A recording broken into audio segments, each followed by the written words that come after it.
पढ़ते पढ़ते पुस्तक कोई खुद बन जाता किरदार। पृष्ठों का हर एक एक कोना लेता है आकार। क्यों न तुम भी शामिल होकर व्यक्त करो आभार।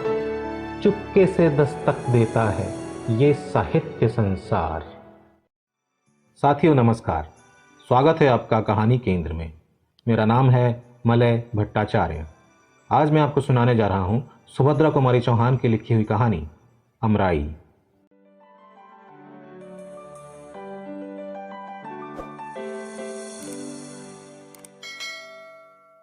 उस अमराई में सावन के लगते ही झूला पड़ जाता और विजयादशमी तक पड़ा रहता।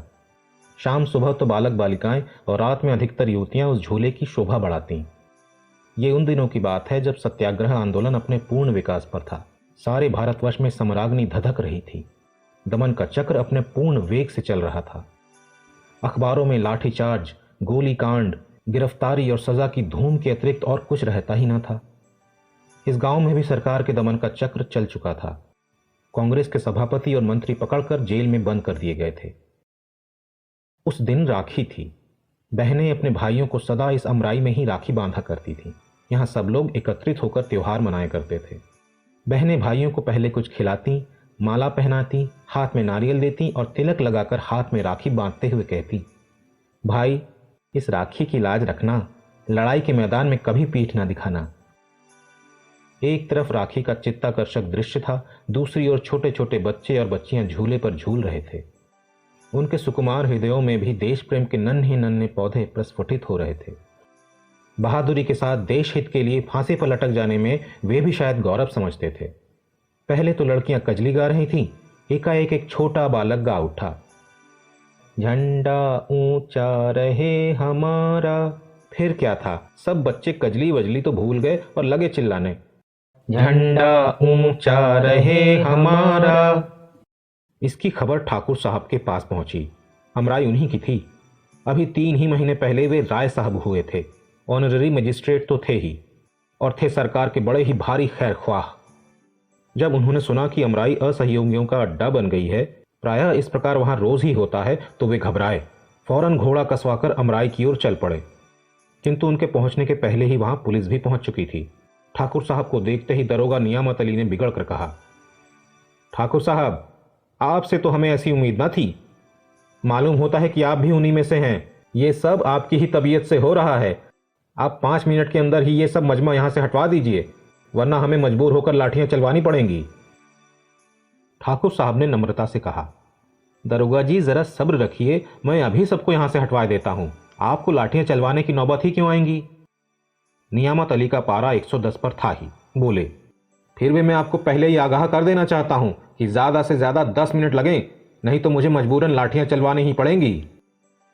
ठाकुर साहब ने घोड़े से उतरकर अमराई में पैर रखा ही था कि उनका 7 साल का नाती विजय हाथ में लकड़ी की तलवार लिए हुए आकर सामने खड़ा हो गया। ठाकुर साहब को संबोधन करके बोला, दादा देखो मेरे पास भी तलवार है, मैं भी बहादुर बनूंगा। इतने में उसकी बड़ी बहन कांति, जिसकी उम्र करीब 9 साल की थी, धानी रंग की साड़ी पहने आकर ठाकुर साहब से बोली, दादा ये विजय लकड़ी की तलवार लेकर बड़े बहादुर बनने चले हैं।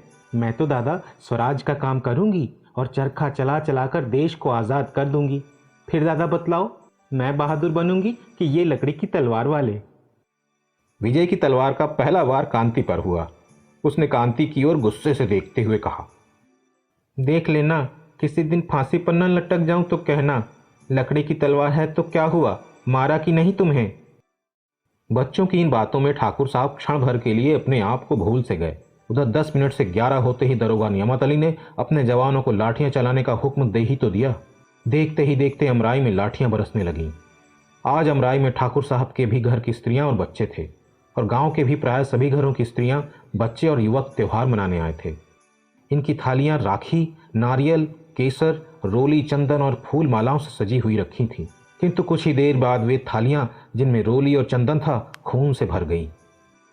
जब पुलिस मजमे को तितर बितर करके चली गई तो देखा गया कि घायलों की संख्या 30 के करीब थी, जिनमें अधिकतर बच्चे, कुछ स्त्रियां और 7-8 युवक थे।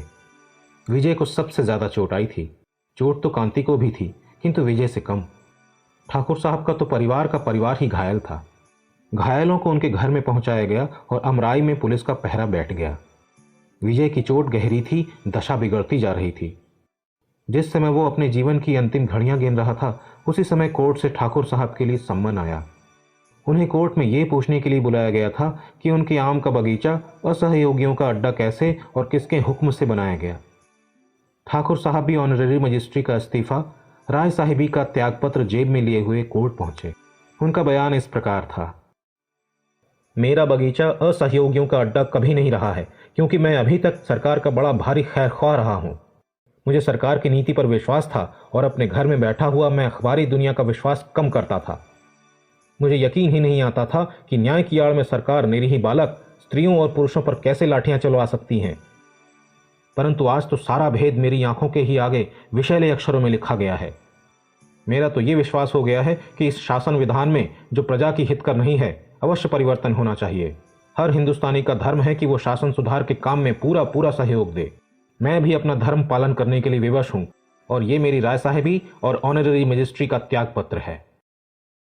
ठाकुर साहब तुरंत कोर्ट से बाहर हो गए।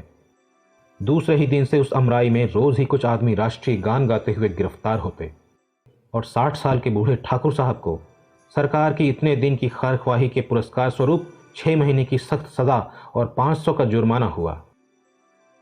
जुर्माने में उनकी अमराई नीलाम कर दी गई।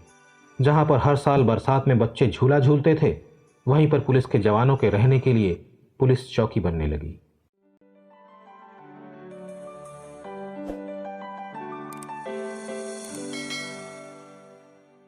साथियों, अभी आप सुन रहे थे सुभद्रा कुमारी चौहान की लिखी हुई कहानी अमराई। ये कहानी आपको कैसी लगी कमेंट सेक्शन में ज़रूर बताइए। कहानियाँ सुनने में अच्छी लग रही हों तो चैनल को सब्सक्राइब ज़रूर कीजिए। कहानी को लाइक और शेयर भी करते चलिए ताकि दूसरे भी इसका आनंद उठा सकें। चलते चलते बेल आइकन को ऑल पर सेट कर दीजिए, जिससे हर नोटिफिकेशन आपको समय पे मिल जाए। अगली कहानी के साथ जल्द ही उपस्थित होता हूँ। तब तक के लिए शुभकामनाएं।